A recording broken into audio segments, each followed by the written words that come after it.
నమస్తే PCW news కి స్వాగతం. ముందుగా బులెటిన్ లో హెడ్లైన్స్.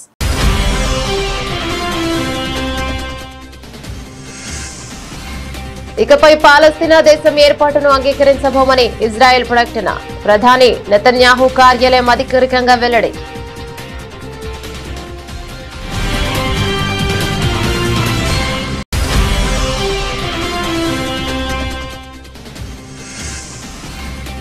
యుద్ధం అక్కర్లేదు, పీఓకే మనదే అవుతుంది, తనంతట తానుగానే భారత్ లో విలీనమవుతుందని కేంద్ర రక్షణ మంత్రి రాజ్నాథ్ సింగ్ ధీమా.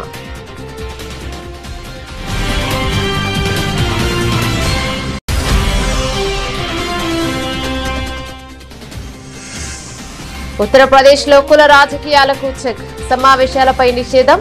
యూపీలో కుల వివక్ష నిర్మూలనకు యోగి సర్కార్ కఠిన చర్యలు.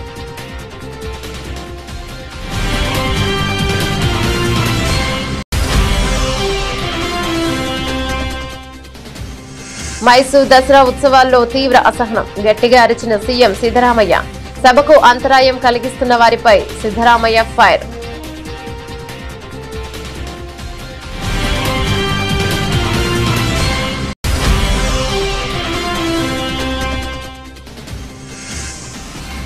రెండో రోజు గాయత్రీదేవి అలంకరణలో దర్శనమిస్తున్న దుర్గమ్మ. దుర్గమ్మను దర్శించుకునేందుకు క్యూ లైన్ లో బారులు తిరిగిన భక్తులు.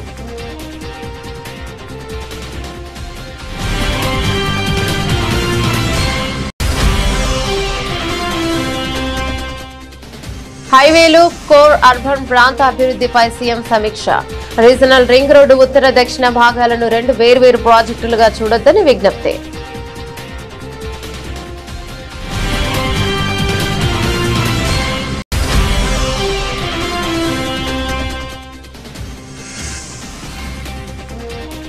వ్యవసాయంపై అసెంబ్లీలో ముఖ్యమంత్రి చంద్రబాబు ప్రసంగం. వ్యవసాయాన్ని లాభదాయకంగా చేయడమే లక్ష్యమని వెల్లడి.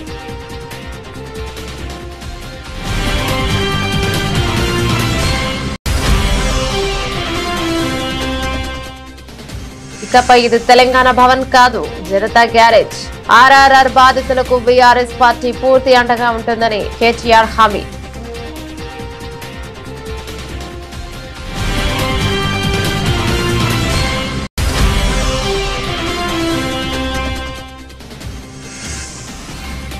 విజయవాడ ఉత్సవ్ పేరుతో కొత్త దోపిడీకి ప్లాన్. కూటమి నేతల తీరుపై ధ్వజమెత్తిన మాజీ మంత్రి వెల్లంపల్లి శ్రీనివాస్.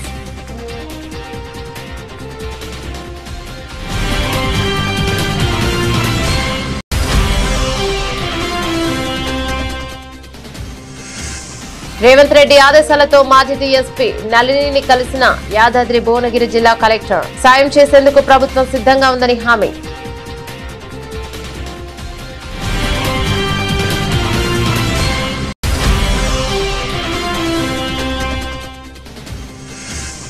నెట్ఫ్లిక్స్ లోనూ అదే దూకుడు. మహావతార్ నరసింహ ఉగ్రరూపం. నెట్ఫ్లిక్స్ ఇండియాలో టాప్ లిస్ట్ లో ట్రెండింగ్.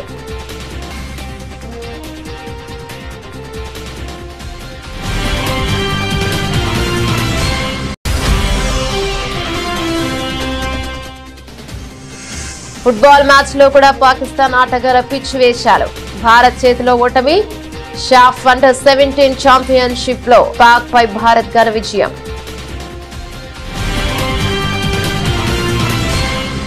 డీటెయిల్స్ చూస్తే పాలస్తీనాను స్వతంత్ర దేశంగా గుర్తించే ప్రసక్తే లేదని ఇజ్రాయెల్ ప్రభుత్వం సంచలన ప్రకటన చేసింది. జోర్దాన్ నదికి పశ్చిమ ప్రాంతంలో పాలస్తీనా దేశం అనేదే ఉండబోదని తేల్చి చెప్పింది. ఈ విషయాన్ని ఇజ్రాయెల్ ప్రధానమంత్రి బెంజమిన్ నెతన్యాహు కార్యాలయం సోషల్ మీడియా వేదికగా ఎక్స్ ద్వారా అధికారికంగా వెల్లడించింది. పాలస్తీనా దేశ ఏర్పాటుకు అంతర్జాతీయంగా మద్దతు పెరుగుతున్న తరుణంలో ఇజ్రాయెల్ ఈ ప్రకటన చేయడం తీవ్ర చర్చనీయాంశంగా మారింది. 2023 అక్టోబర్ 7న హమాస్ ఉగ్రవాదులు జరిపిన మారణ హోమం తర్వాత తమ దేశం మధ్యలో బలవంతంగా ఒక ఉగ్రవాద రాజ్యాన్ని ఏర్పాటు చేసే ప్రయత్నాలను ఎట్టి పరిస్థితుల్లోనూ జరగనివ్వబోమని నెతన్యాహు ప్రభుత్వం స్పష్టం చేసింది. పాలస్తీనాకు మద్దతు ఇస్తున్న దేశాలకు ఇది తమ నుంచి స్పష్టమైన సందేశం అని పేర్కొంది.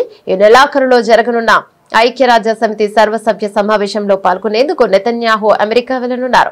ఈ పర్యటన నుంచి తిరిగి వచ్చాక దీనిపై పూర్తి స్థాయిలో స్పందిస్తామని కీలక పర్యటన ఉంటుందని ప్రధాని కార్యాలయం తెలిపింది. ఆసక్తికరంగా ఈ పర్యటన సందర్భంగా వైట్ హౌస్ కు రావాల్సిందిగా అమెరికా అధ్యక్షుడు డొనాల్డ్ ట్రంప్ నుంచి నెతన్యాహుకు ఫోన్ కాల్ ద్వారా ఆహ్వానం అందింది. మరోవైపు ఐక్యరాజ్య సమితిలో పాలస్తీనా దేశ ఏర్పాటుకు మద్దతుగా తీర్మానం ప్రవేశపెట్టేందుకు పలు దేశాలు ప్రయత్నిస్తున్న సమయంలో ఇజ్రాయెల్ ఈ నిర్ణయం తీసుకోవడం ప్రాధాన్యం సంతరించుకుంది. పాలస్తీనాను ఒక దేశంగా గుర్తిస్తున్నట్లు బ్రిటన్, ఆస్ట్రేలియా, కెనడా ఇప్పటికే బాహాటంగా ప్రకటించాయి. పాకిస్తాన్ ఆక్రమిత కశ్మీర్ పీఓకేను స్వాధీనం చేసుకునేందుకు యుద్ధం చేయాల్సిన అవసరం లేదని, అది తనంతట తానుగానే భారత్ లో విలీనమవుతుందని కేంద్ర రక్షణ మంత్రి రాజ్నాథ్ సింగ్ ధీమాను వ్యక్తం చేశారు. పీఓకేలో పరిస్థితులు మారుతున్నాయని, అక్కడి ప్రజలే పాకిస్తాన్ పాలన నుంచి విముక్తి కోరుకుంటున్నారని ఆయన స్పష్టం చేశారు. మొరాకో పర్యటనలో ఉన్న ఆయన అక్కడి భారతీయ సమాజాన్ని ఉద్దేశించి ప్రసంగిస్తూ ఈ కీలక వ్యాఖ్యలు చేశారు. పీఓకేలో ప్రజలు పాకిస్తాన్ పాలనపై తీవ్ర అసంతృప్తితో ఉన్నారని, స్వేచ్ఛ కోసం ఉద్యమిస్తున్నారని ఆయన తెలిపారు. పీఓకేలో డిమాండ్ ఇప్పటికే మొదలయ్యాయి. మీరు నినాదాలు వినే ఉంటారు. నేడు కూడా భారతీయుడినే, మైన్ బి భారత్ హూన్ అంటూ అక్కడ నినాదాలు విన్నంటున్నాయి. కాబట్టి మనం బల ప్రయోగం చేయాల్సిన అవసరం రాదు అని రాజ్నాథ్ వివరించారు. 5 ఏళ్ల క్రితం కశ్మీర్ లోయలో సైనికులతో మాట్లాడినప్పుడు కూడా ఇదే విషయాన్ని తాను చెప్పానని ఆయన గుర్తు చేశారు. పీఓకేను తిరిగి చేజెక్కించుకునే అవకాశాన్ని కేంద్ర ప్రభుత్వం ఆపరేషన్ సింధూర్ సమయంలో చేజార్చుకుంటుందంటూ విపక్షాలు విమర్శలు చేస్తున్న తరుణంలో రాజ్నాథ్ సింగ్ వ్యాఖ్యలు ప్రాధాన్యత సంతరించుకుంటున్నాయి. మే 7న జరిగిన ఆ ఆపరేషన్ లో భారత్ కు పైచేయి ఉన్నప్పటికీ కేవలం కాల్పుల విరమణ ఒప్పందంతో సర్ది పెట్టుకుందని ప్రతిపక్షాలు ఆరోపిస్తున్నాయి. ఇదే ప్రసంగంలో ఇతర దేశాల చర్యలపై భారత్ సమన్వయంతో వ్యవహరిస్తోందని రాజ్నాథ్ పేర్కొన్నారు. पीओके अपने आप आएगा, चिंता क्यों करते हैं? पीओके में डिमांड होने लगी. आपने सुना होगा 1-2 बार कुछ लोगों ने नारेबाजी की थी. 5 साल पहले एक बार इंडियन आर्मी को कश्मीर वैली में मैं संबोधित कर रहा था एक कार्यक्रम को. उस समय ही मैंने कहा था कि पीओके को आक्रमण करके हड़पने की जरूरत नहीं पड़ेगी. वो तो हमारा पड़ोसी है ही, वो हमारा है ही पीओके. और पीओके के लोग स्वयं ये कहेंगे कि मैं भी भारत हूं, और वह दिन आने वाला है. ఉత్తరప్రదేశ్ లో కుల వివక్ష నిర్మూలనే లక్ష్యంగా యోగి ఆదిత్యనాథ్ ప్రభుత్వం సంచలన నిర్ణయాలు తీసుకుంది. సమాజంలో కుల ప్రస్తావనలకు తావు లేకుండా చేసేందుకు అలహాబాద్ హైకోర్టు ఇచ్చిన ఆదేశాల మేరకు కఠిన నిబంధనలు అమల్లోకి తెచ్చింది. ఇకపై పోలీసు రికార్డులు మొదలుకొని వాహనాలపై రాసే నినాదాల వరకు ఎక్కడా కులం కనిపించకూడదని స్పష్టం చేస్తూ జిల్లా అధికారులకు ఉత్తర్వులు జారీ చేసింది. ఈ ఆదేశాలు తక్షణమే అమల్లోకి వస్తాయని ప్రభుత్వం స్పష్టం చేసింది. తాజా ఆదేశాల ప్రకారం రాష్ట్ర వ్యాప్తంగా పోలీసు రికార్డుల్లో నిందితుల కులాన్ని ప్రస్తావించడాన్ని పూర్తిగా నిషేధించాలని, కేసు మెమోలో, అరెస్ట్ పత్రాలు, పోలీస్ స్టేషన్లలోని బోర్డులపై కూడా కులాన్ని పేర్కొనకూడదని తేల్చి చెప్పారు. Crime and criminal tracking network and systems CCTVSS database లో సైతం కులానికి ఇక సంబంధించిన కాలంను ఖాళీగా ఉంచమని అన్నారు. అయితే ఇకపై రికార్డుల్లో నిందితుడి తండ్రి పేరుతో పాటు తల్లి పేరును కూడా తప్పనిసరిగా నమోదు చేయాలని సూచించారు. ప్రభుత్వ, ప్రైవేట్ వాహనాలపై కులాల పేర్లు, కులాన్ని సూచించే నినాదాలు లేదా స్టిక్కర్లు అతికిస్తే మోటార్ వాహనాల చట్టం కింద జరిమానాలు విధిస్తామని ప్రభుత్వం హెచ్చరించింది. అలాగే పట్టణాలు, గ్రామాల్లో కులాల పేర్లతో ఏర్పాటు చేసిన బోర్డుల చిహ్నాలను వెంటనే తొలగించాలని అధికారులను ఆదేశించింది. రాజకీయ లబ్ధి కోసం నిర్వహించే కుల సమావేశాలను కూడా ప్రభుత్వం నిషేధించింది. क्योंकि विभाजित था. हमें फिर से विभाजित नहीं होना है. ये जातिवादी मानसिकता, ये क्षेत्रीय विभाजन की मानसिकता, यह विभिन्न वादों में विभाजन की मानसिकता जो भारत की गुलामी का कारण बना था, उससे मुक्त होकर के हमें सामाजिक एकता के मार्ग को प्रशस्त करने की दिशा में आगे बढ़ना होगा. समता मूलक समाज की दिशा में आगे बढ़ना पड़ेगा. वही राष्ट्रीय एकता का आधार बनेगा. కర్ణాటక ముఖ్యమంత్రి సిద్దరామయ్య మైసూరు దసరా వేడుకల ప్రారంభోత్సవంలో తీవ్ర ఆగ్రహాన్ని వ్యక్తం చేశారు. వేదికపై ప్రసంగిస్తుండగా ప్రేక్షకులలో కొందరు గందరగోళం సృష్టించడంతో ఆయన సహనం కోల్పోయారు. సభకు అంతరాయం కలిగిస్తున్న వారిపై వేదికపై నుంచి గట్టిగా అరుస్తూ హెచ్చరికలు జారీ చేశారు. కొద్దిసేపు ప్రశాంతంగా కూర్చోలేరా, కింద కూర్చోండి, ఎవడరా అది, ఒక్కసారి చెబితే అర్థం కాదా, అసలు ఇక్కడికెందుకు వచ్చారు, ఇంట్లోనే ఉండాల్సింది అంటూ సిద్దరామయ్య తీవ్ర స్వరంతో మందలించారు. అంతటితో ఆగకుండా అక్కడే ఉన్న పోలీస్ అధికారిని పిలిచి పోలీసు వాళ్ళను బయటకు వెళ్లనివద్దు, ఇక గంట సేపు కూర్చోలేనప్పుడు ఇలాంటి కార్యక్రమాలు ఎందుకు వస్తారు అని ఆదేశించారు. ఈ ఘటనతో సభలో ఒక్కసారిగా నిశ్శబ్దం అలుముకుంది. ಸ್ನೇಹಿತರೆ, ಇನ್ನೊಂದು ಸ್ವಲ್ಪ ಹೊತ್ತು ಕೂತ್ಕೊಳ್ಳಕ್ಕಾಗಲ್ಲ ನಿಮ್ಗೆ? ಕೂತ್ಕೊಳ್ಳ ಯಾರವನು? ಒಂದ್ಸಾರಿ ಹೇಳಿದ್ರೆ ಗೊತ್ತಾಗಲ್ಲ ನಿಮ್ಗೆ? ಯಾಕೆ ಬರ್ತೀರಿ ನೀವು ಇಲ್ಲಿಗೆ? ಮನೇಲಿ ಇರ್ಬೇಕಾಗಿತ್ತು.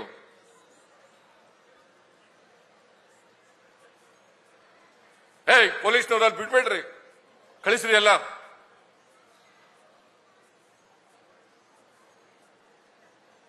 ಒಂದು ಅರ್ಧ ಗಂಟೆ 1 ಗಂಟೆ ಕೂತ್ಕೊಳ್ಳಕ್ಕಾಗಲ್ಲ ಅಂತಂದ್ರೆ ಯಾಕೆ ಬರ್ತೀರಿ ಇಲ್ಲಿಗೆ ಫಂಕ್ಷನ್ಗೆ ನೀವು? ఇంద్రకీలాద్రిపై దసరా శరన్నవరాత్రి ఉత్సవాలు అంగరంగ వైభవంగా జరుగుతున్నాయి. రెండో రోజు గాయత్రీదేవి అలంకరణలో కనకదుర్గమ్మ భక్తులకు దర్శనమిస్తున్నారు. ఇంద్రకీలాద్రి అమ్మవారిని రోజు మంగళవారం పలువురు మంత్రులు దర్శించుకున్నారు. హోమ్ మినిస్టర్ వంగలపూడి అనిత, గుమ్మడి సంధ్యారాణి, పరిటాల సునీత, యాలగడ్డ వెంకట్రావు దుర్గమ్మను దర్శించుకున్నారు. అమ్మవారి దర్శన అనంతరం మంత్రులు వేద పండితుల చేత మంత్రులకు ఆశీర్వచనం పొందారు. ఇక ఆపై అమ్మవారి లడ్డు ప్రసాదాన్ని చిత్రపటాన్ని మంత్రులకు ఆలయ అధికారులు అందజేశారు. మరోవైపు గాయత్రీదేవి అలంకరణలో ఉన్న దుర్గమ్మను దర్శించుకునేందుకు క్యూ లైన్ లో భక్తులు బారులు తీరారు. తెల్లవారుజాము నుంచి అమ్మ దర్శనం కోసం భక్తులు తరలివచ్చారు. జై దుర్గా, జై జై దుర్గా అన్న నామస్మరణలతో ఇంద్రకీలాద్రి మారుమోగుతుంది. ఏడాది 11 అలంకారంలో భక్తులకు దర్శనం ఇవ్వనున్నారు దుర్గమ్మ. తొలి రోజు శ్రీబాల త్రిపుర సుందరీదేవి అలంకారంలో అమ్మవారు భక్తులకు దర్శనం ఇవ్వగా, మొదటి రోజే పెద్ద సంఖ్యలో భక్తులు అమ్మవారిని దర్శించుకున్నారు. దుర్గమ్మ రూపాన్ని కనులారా దింపుకుని తరించిపోయారు. ఇక ఆలయానికి వచ్చే భక్తులకు ఎలాంటి ఇబ్బందులు కలగకుండా ఆలయ అధికారులు అన్ని ఏర్పాట్లు చేశారు.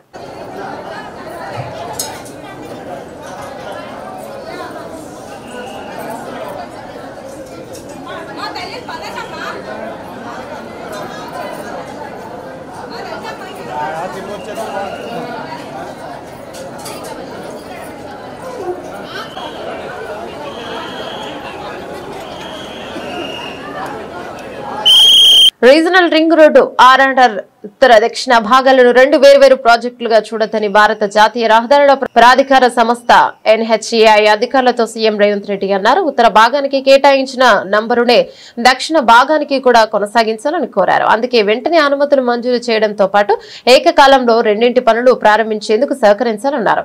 దక్షిణ భాగం అలైన్మెంట్ కు వెంటనే ఆమోద ముద్ర వేసేలా చూడాలన్నారు. రాష్ట్రంలో జాతీయ రహదారుల నిర్మాణం, అనుమతుల జారీ, నూతన ప్రతిపాదనలకు ఆమోదం తదితర అంశాలపై NHAI జాతీయ రహదారుల విభాగం, NH జాతీయ రహదారుల రోడ్డు రవాణా మంత్రిత్వ శాఖ, మోర్త్ రహదారుల భవనాల శాఖ, అటవీ శాఖ అధికారులతో సచివాలయంలో మంత్రి కోమటిరెడ్డి వెంకటరెడ్డితో కలిసి ముఖ్యమంత్రి సమీక్ష నిర్వహించారు. జాతీయ రహదారుల నిర్మాణానికి సంబంధించిన భూసేకరణ పరిహారం పంపిణీ ప్రక్రియను వేగవంతం చేయాలని అధికారులను ఆదేశించారు. చిన్న చిన్న కారణాలతో రహదారుల నిర్మాణంలో జాప్యం చేయవద్దన్నారు.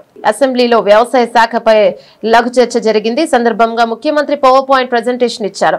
అలాగే వ్యవసాయ శాఖ పరంగా తీసుకుంటున్న నిర్ణయాలు రైతులకు లబ్ధి చేకూర్చిన అంశాలను చెప్పడంతో పాటు భవిష్యత్తులో ఇక రైతు సంక్షేమ సంఘం కోసం ఎలాంటి నిర్ణయాలు తీసుకోబోతున్నామనే విషయాలను ముఖ్యమంత్రి తన ప్రసంగంలో వివరించారు.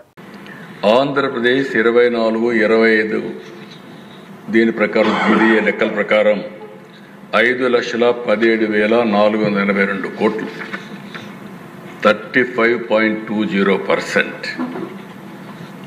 తెలంగాణ మీరు చూస్తే 2,14,490 కోట్లు, 14.15%.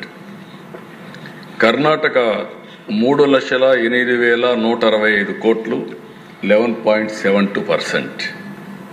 కేరళ 98,020 కోట్లు, 8.78%. తమిళనాడు 3,77,284 కోట్లు, 13.04%. ఇక్కడ మీరు గుర్తుపెట్టుకోవాల్సింది, దానికి లాస్ట్లో సర్వీస్ సెక్టర్కి వెళ్తే మంది 44.64%, 41.64%. వేరే తెలంగాణ 67.16%, కర్ణాటక 68.13%, కేరళ 67.28%, తమిళనాడు 53.60%. ఎక్కడ సర్వీస్ సెక్టర్ ఉంటుందో అక్కడ రెవెన్యూ ఎక్కువ ఉంటుంది ప్రభుత్వానికి. మనకు వాళ్ళకు 3% ఎక్కువ డిఫరెన్స్ ఉంది. అంటే 100 రూపాయలు GSDP వస్తే దాంట్లో తెలంగాణ, కేరళ, కర్ణాటక 9.3% వాళ్ళకి ఆదాయం వస్తుంది. మనకు 6.2% ఆదాయం వస్తుంది. అందుకే ఆల్ ఎకానమీస్ అన్నీ కూడా అగ్రికల్చర్ నుంచి ఇండస్ట్రీ, ఇండస్ట్రీ నుంచి సర్వీస్ సెక్టర్కి వెళ్తాయి. అది సస్టైనబిలిటీ. కొన్ని దేశాల్లో 2%, 3% కూడా అగ్రికల్చర్ ఉంది.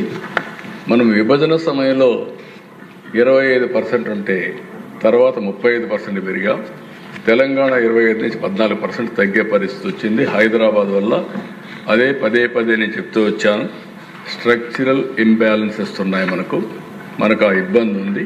దీన్ని అధిగమించాల్సిన అవసరం ఉందని పదే నేను అందుకే చెప్తున్నాను. బీఆర్ఎస్ వర్కింగ్ ప్రెసిడెంట్ కేటీఆర్ కీలక వ్యాఖ్యలు చేస్తారు. ఇకపై తెలంగాణ భవన్ కేవలం పార్టీ కార్యాలయం కాదని ప్రజల సమస్యలు పరిష్కరించే జనతా గ్యారేజ్ అని ఆయన ప్రకటించారు. ఎవరికి ఏ కష్టం వచ్చినా ఇక్కడికి రావచ్చని, న్యాయ సహాయం కోసం నిపుణులైన న్యాయవాదులు అందుబాటులో ఉంటారని భరోసానిచ్చారు. Regional ring road RRR alignment వల్ల నష్టపోతున్న రైతులు తెలంగాణ భవన్ లో కేటీఆర్ ను కలిశారు.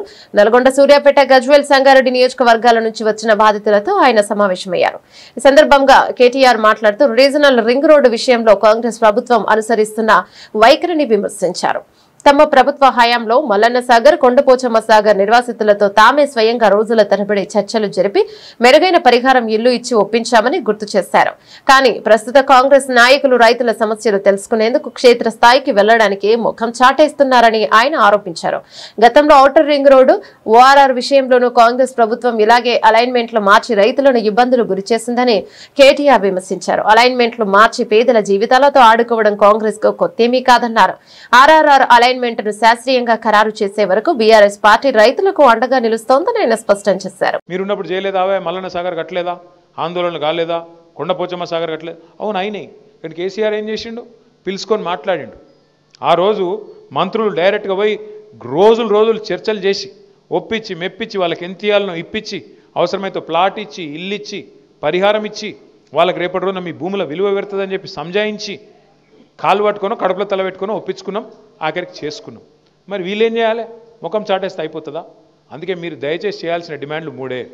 1, మాకు అలైన్మెంట్ అన్నా శాస్త్రీయంగా చేయండి, మేము అభివృద్ధి వ్యతిరేకం కాదు.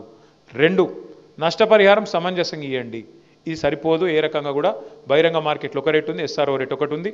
మరి దాన్ని పెంచి మానవతా కోణంలో ఒక దగ్గర మామ్నూర్ ఎయిర్పోర్ట్ కాడ 1,20,00,000 ఇస్తున్నారని చెప్పి కూడా తమ్ముడు ఇచ్చిండు వెంకటేష్. ఎకరానికి ఎయిర్పోర్ట్ 1,20,00,000 ఇస్తారు. మరి మీ దగ్గర ఎందుకు ఇవ్వద్దు అనేది మీ ప్రశ్న. అది వాస్తవమో కాదో నాకు తెలియదు. చూడండి, వాస్తవం అయితే సంతోషమే రాములన్న. అయితే అవన్నీ కూడా లాయర్లకు ఇవ్వండి. అదే చెప్తున్నాను. ఎందుకు చెప్తున్నా అంటే వాళ్ళు ఇంటూరు కాబట్టి, ఎవరికన్నా మీకు న్యాయ సలహాలు కావాలంటే, మీకు ఎవరికన్నా సరే న్యాయ సలహాలు కావాలంటే, ఇగో మన తెలంగాణ భవన్ గారు, దీని పేరు ఇప్పటి నుంచిగా జనతా గ్యారేజ్. మీరు ఎప్పుడంటే అప్పుడు రావచ్చు, మీకు ఏ సమస్యలు ఉన్నా వాళ్ళకి చెప్పచ్చు. మీకు న్యాయపరంగా కూడా ఎలాంటి చిక్కులు లేకుండా, ఇబ్బంది లేకుండా వాళ్ళు మీకు సలహాలు కూడా ఇస్తారు. ఇక మీ వాళ్ళే ఉన్నారు అంతా నాయకులు. ప్రజా సమస్యల పరిష్కారంలో విఫలమైన ప్రతిసారి కూటమి ప్రభుత్వానికి డైవర్షన్ పాలిటిక్స్ అలవాటుగా మారిందని మాజీ మంత్రి వెల్లంపల్లి శ్రీనివాస్ ఆగ్రహాన్ని వ్యక్తం చేశారు. తాడేపల్లి వైఎస్ఆర్ కాంగ్రెస్ పార్టీ కేంద్ర కార్యాలయంలో మీడియాతో మాట్లాడుతూ కూటమి ప్రభుత్వం అధికారంలోకి వచ్చిన తర్వాత తిరుమల తిరుపతి దేవస్థానాన్ని తమ రాజకీయాలకు వేదికగా మార్చి స్వామివారి ప్రతిష్టకు తీవ్ర భంగం కలిగిస్తున్నారని ఆక్షేపించారు. మరోవైపు దుర్గమ్మ పేరుతో విజయవాడ ఉత్సవం అంటూ కూటమి నేతలు మరో దోపిడీకి సిద్ధమయ్యారని ఆయన మండిపడ్డారు.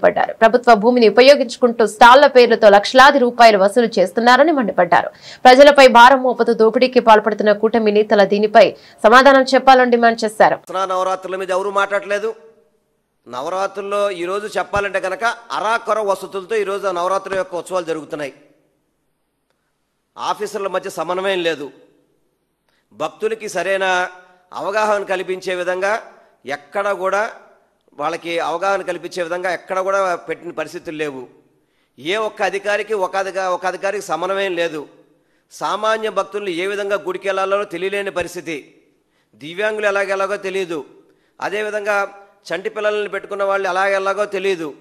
వీటి గురించి కనీసం ఎంపీ గారు పట్టించుకున్న పరిస్థితి లేదు. ఎంపీ గారు పట్టించుకున్న పరిస్థితి మాట్లాడితే విజయవాడ ఉత్సవం గురించి ప్రెస్ మీట్లే తప్ప దసరా నవరాత్రులు ఈ విధంగా జరుగుతాయి అని చెప్పని ఎంపీ స్థాయిలో కానీ, మంత్రి స్థాయిలో కానీ, ఎమ్మెల్యే స్థాయిలో కానీ ఎన్ని రివ్యూలు పెట్టారు చెప్పండి.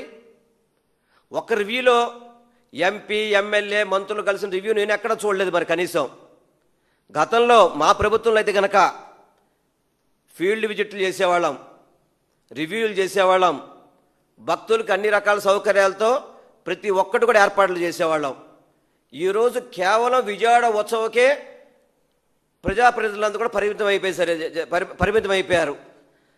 ఎందుకంటే నేను వేరే విధంగా మాట్లాడలేదు. మీరు దుర్గమ్మని ఏ విధంగా దుర్గమ్మ పేరు చెప్పుకుని విజయవాడ ఉత్సవాలు అని చెప్పని కమర్షియల్ యాక్టివిటీస్ స్టాల్స్ చూడండి. విజయవాడ ఉత్సవానికి స్టాల్స్ అంట 10 సైజు వచ్చేసి 56 రోజులకి 3,50,000 రూపాయలు వసూలు చేస్తారట. స్థలాలన్నీ ఏమో ప్రభుత్వ స్థలాలు, పున్నమి కానీ, స్టేడియం కానీ, తుమ్మలపల్ల కళాక్షేత్రం కానీ, ఘంటసాల కానీ, ఇప్పుడు మీరు ఏదైతే గొల్లపూడిలో దేవాలయ శాఖ చూసుకున్నారో అన్ని ప్రభుత్వ స్థలాలే. ఇప్పుడు ఒక గొల్లపూడి దానికే 45 లక్షలు చెక్ ఇచ్చినట్టుకున్నారు. అది కూడా ఆ స్థలాన్ని కూడా కొట్టేయాలని చెప్పని కృష్ణా మన ఎన్టీఆర్ జిల్లా కలెక్టర్తో అది గోల్ఫ్ కోర్ట్ అని చెప్పని, ఎగ్జిబిషన్ సొసైటీ అని చెప్పని, ఈ స్థలాలు లాంగ్ లీజ్కి ఇచ్చేయమని చెప్పని మీరు కలెక్టర్తో రాయించింది వాస్తవం కాదా?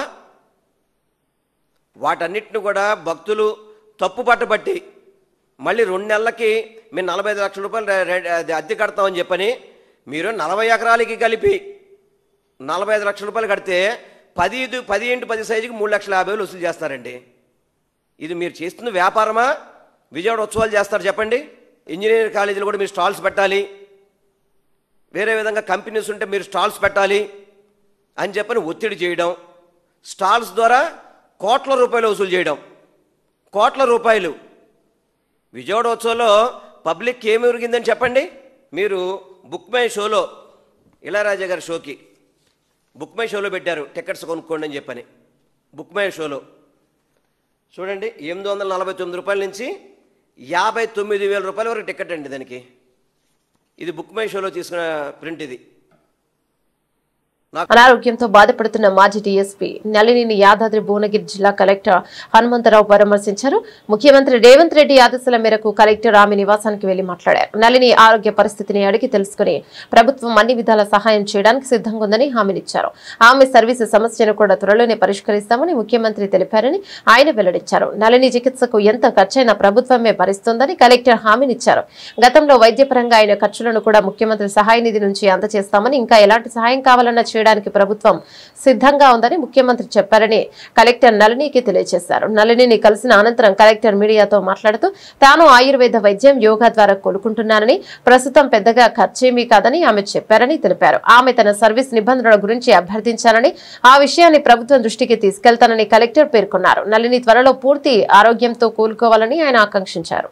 ముఖ్యమంత్రి గారు ఆదేశాల మేరకు నళిని గారిని ఇక్కడ కలవడం జరిగింది. వారి ఇంటికి వచ్చేసి వారి నాన్నగారు మరియు ఇతర కుటుంబ సభ్యులతో కలవడం జరిగింది. వారి ఆరోగ్య పరిస్థితిపై వాకప్ చేయడం జరిగింది. వారికి వరుసగా టైఫాయిడ్, తర్వాత వైరల్ ఫీవర్స్, డెంగ్యూ, చికెన్ గున్యా ఇవన్నీ వరుసగా రావడం వల్ల ఆరోగ్యం కొద్దిగా క్షీణించడం జరిగింది. అదేవిధంగా గత కొంతకాలం నుంచి వారు చెప్పినట్టుగా రొమటైడ్ ఆర్థరైటిస్ తోటి బాధపడుతున్నారు. కానీ యోగా మరియు ఆయుర్వేదం తోటి స్థిరంగా ఉన్నారు. మంచిగా ఆత్మవిశ్వాసంతో మాట్లాడగలుగుతున్నారు.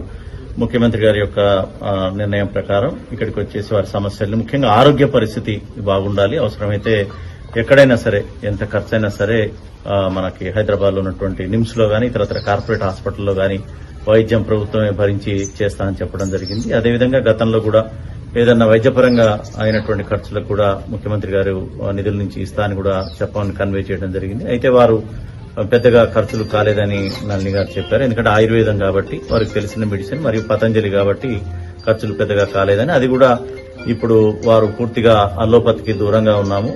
తర్వాత వారు ఏదైతే నమ్ముతున్నారో, ఏదైతే వారికి మంచిగా పనిచేస్తుందో ఆ ఆయుర్వేదాన్నే వాడుతా అని చెప్పడం జరిగింది. సో వారి యొక్క ఆయుర్వేదం సంబంధించినటువంటి ట్రీట్మెంట్ కి వారు వెళ్లాలనుకుంటున్నారు. తక్కువ ఖర్చు కాబట్టి పెద్దగా సాయం అవసరం లేదని వారు చెప్పడం జరిగింది. తర్వాత వారు ప్రముఖంగా పేర్కొన్నది వారి యొక్క సర్వీస్ నిబంధనలు, వారు ఏదైతే సస్పెన్షన్ అన్నారో దానికి సంబంధించినటువంటి సబ్సిస్టెన్స్ అలవెన్స్ అనేది, దాని గురించి వారు అడగడం జరిగింది. ఇది డెఫినెట్ గా ప్రభుత్వం దృష్టికి తీసుకుపోతా అని చెప్పి వారు చెప్పడం జరిగింది. వారు చాలా విషయాలు కూడా షేర్ చేసుకున్నారు, ఉన్నటువంటి పరిస్థితులు, తర్వాత వారి యొక్క వ్యక్తిగత జీవితం ఇవన్నీ. వారి తండ్రి గారు కూడా యోగా మాస్టర్, వారు కూడా కుటుంబం అంతా కూడా యోగాని మరియు ఆయుర్వేదాన్ని నమ్ముకున్నటువంటి కుటుంబం భువనగిరిలో. కాబట్టి వారికి మొత్తం కూడా ఈ యొక్క వైద్యం, యోగా మీద, ఆయుర్వేదం మీద పట్టున్నటువంటి వ్యక్తులు. పతంజలి షాప్ కూడా ఉన్నటువంటి అనుభవం ఉంది కాబట్టి ఆ వైద్యంతో వారు ఇప్పటికే కోలుకున్నారు. వారే చెప్తున్నారు, మొన్న అసలు నడవలేని పరిస్థితిలో ఉండి ఈ రోజు ఈ ఆయుర్వేదిక్ వల్ల మొత్తం కూడా నడవగలుగుతున్నానని చెప్పగలిగారు. త్వరలోనే వారు పూర్తి ఆరోగ్యంతో కోలుకోవాలని చెప్పేసి మీ అందరం కూడా కోరుకుంటున్నాం. ముఖ్యమంత్రి గారు కానీ ప్రభుత్వం కానీ వారికి ఏ విధమైనటువంటి సహాయం అందించాలని కోరుకున్నా గానీ దాన్ని చేస్తామని కూడా చెప్పడం జరిగింది. అదే విషయాన్ని వారికి చెప్పడం జరిగింది. వారు కూడా సరైన సమయంలో చెప్తామని చెప్పడం, ముఖ్యంగా వారి సర్వీస్ నిబంధనల గురించి పదే పదే రిక్వెస్ట్ చేయడం జరిగింది. ఇది ప్రభుత్వం దృష్టికి, ముఖ్యమంత్రి గారి దృష్టికి తీసుకుపోవడం జరుగుతుంది. Thank you. హిందూ పురాణాల నేపథ్యంలో యానిమేటెడ్ సినిమాగా వచ్చి బాక్సాఫీస్ ను షేక్ చేసింది Mahavatar Narasimha. Kannada top production house line Hombale films, Kleem productions సంయుక్తంగా తెరకెక్కించాయి. ప్రపంచ వ్యాప్తంగా జూలై 25న థియేటర్లలో విడుదలై ఘన విజయాన్ని సొంతం చేసుకోవడమే కాకుండా బాక్సాఫీస్ వద్ద 300 కోట్ల వసూళ్లను రాబట్టి టాక్ ఆఫ్ ది ఇండస్ట్రీగా నిలిచింది. అశ్విన్ కుమార్ దర్శకత్వం వహించిన ఈ మూవీ ప్రస్తుతం పాపులర్ ఓటీటీ ప్లాట్ఫామ్ నెట్ఫ్లిక్స్ లో సెప్టెంబర్ 19 నుంచి పలు భారతీయ భాషల్లో స్ట్రీమింగ్ అవుతుంది. కాగా ఈ చిత్రం నెట్ఫ్లిక్స్ లోనూ తన దూకుడు ప్రదర్శిస్తోంది. నెట్ఫ్లిక్స్ ఇండియాలో టాప్ ప్లేస్ లో ట్రెండింగ్ అవుతోంది. ముందుగా అంతా ఊహించినట్లుగానే అద్భుతమైన వ్యూవర్షిప్ తో డిజిటల్ ప్లాట్ఫామ్ లో కూడా ధనయాత్ర కొనసాగిస్తోంది. Ashwin Kumar storytelling, solid visuals కు కుటుంబ ప్రేక్షకులు చిన్నారులు ఫిదా అయిపోతున్నారు. హిందూ పురాణాలలోని శ్రీ మహావిష్ణువు దశావతారాలను ఆధారంగా చేసుకుని 7 భాగాలుగా రూపొందించే మహావతార్ సినిమాటిక్ యూనివర్స్ లో ఫస్ట్ పార్ట్ గా వచ్చింది.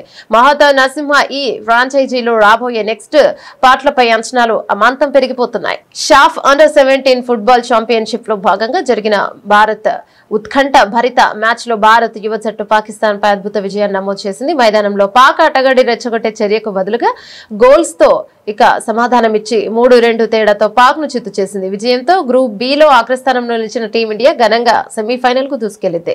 ఆట ఆద్యంతం హోరాహోరీగా సాగింది. మ్యాచ్ 43వ నిమిషంలో పాకిస్తాన్ ఆటగాడు మహ్మూద్ అబ్దుల్లా ఒక గోల్ సాధించాడు. అనంతరం అతను టీ తాగుతున్నట్లుగా వింతగా సంబరాలు చేసుకున్నాడు. ఈ సంబరాలు 2019 బాలాకోట్ దాడుక సమయంలో ఇక పాక్ కు చిక్కిన భారత్ వింగ్ కమాండర్ అభినందన్ వర్ధమాన్ కు వెక్కిరిందుకేనని ఇక అభిమానులు తీవ్రంగా స్పందించారు. అయితే ఈ అవమానానికి భారత ఆటగాళ్లు తమ ఆటతోనే గట్టిగా సమాధానం చెప్పారు.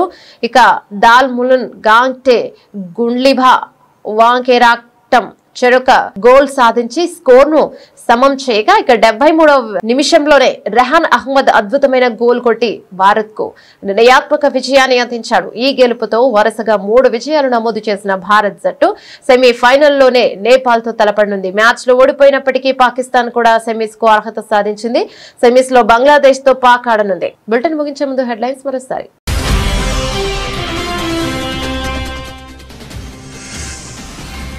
ఇకపై పాలస్తీనా దేశం ఏర్పాటును అంగీకరించబోమని ఇజ్రాయెల్ ప్రకటన. ప్రధాని నెతన్యాహు కార్యాలయం అధికారికంగా వెల్లడి.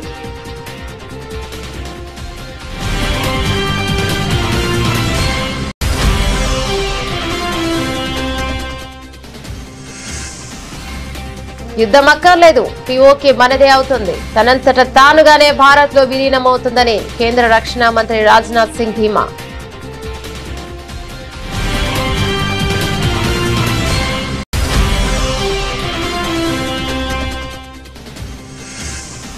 ఉత్తరప్రదేశ్ లో కుల రాజకీయాలకు చెక్. సమావేశాలపై నిషేధం. యూపీలో కుల వివక్ష నిర్మూలనకు యోగి సర్కార్ కఠిన చర్యలు.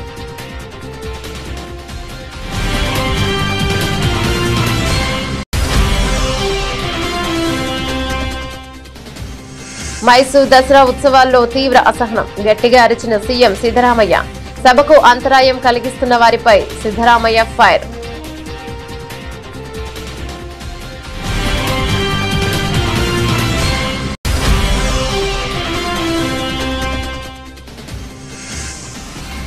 రెండో రోజు గాయత్రీదేవి అలంకరణలో దర్శనమిస్తున్న దుర్గమ్మ. దుర్గమ్మను దర్శించుకునేందుకు క్యూ లైన్ లో బారులు తీరిన భక్తులు.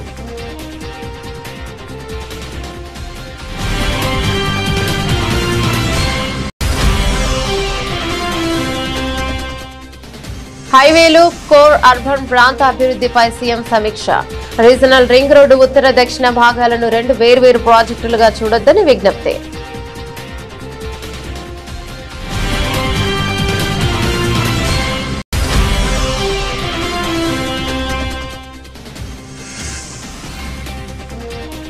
వ్యవసాయంపై అసెంబ్లీలో ముఖ్యమంత్రి చంద్రబాబు ప్రసంగం. వ్యవసాయాన్ని లాభదాయకంగా చేయడమే లక్ష్యమని వెల్లడి.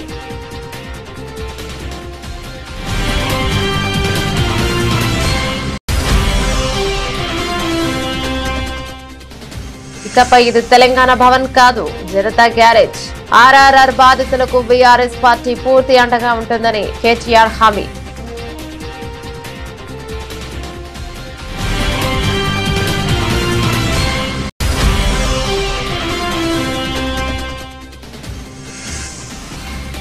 విజయవాడ ఉత్సవ్ పేరుతో కొత్త దోపిడీకి ప్లాన్. కూటమి నేతల తీరుపై ధ్వజమెత్తిన మాజీ మంత్రి వెల్లంపల్లి శ్రీనివాస్.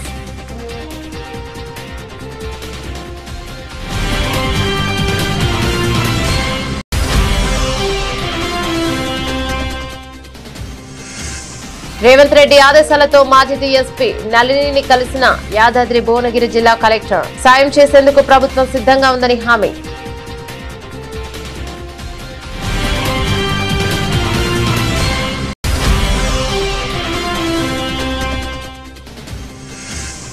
నెట్ఫ్లిక్స్ లోనూ అదే దూకుడు. మహావతార్ నరసింహ ఉగ్రరూపం. నెట్ఫ్లిక్స్ ఇండియాలో టాప్ లిస్ట్ లో ట్రెండింగ్.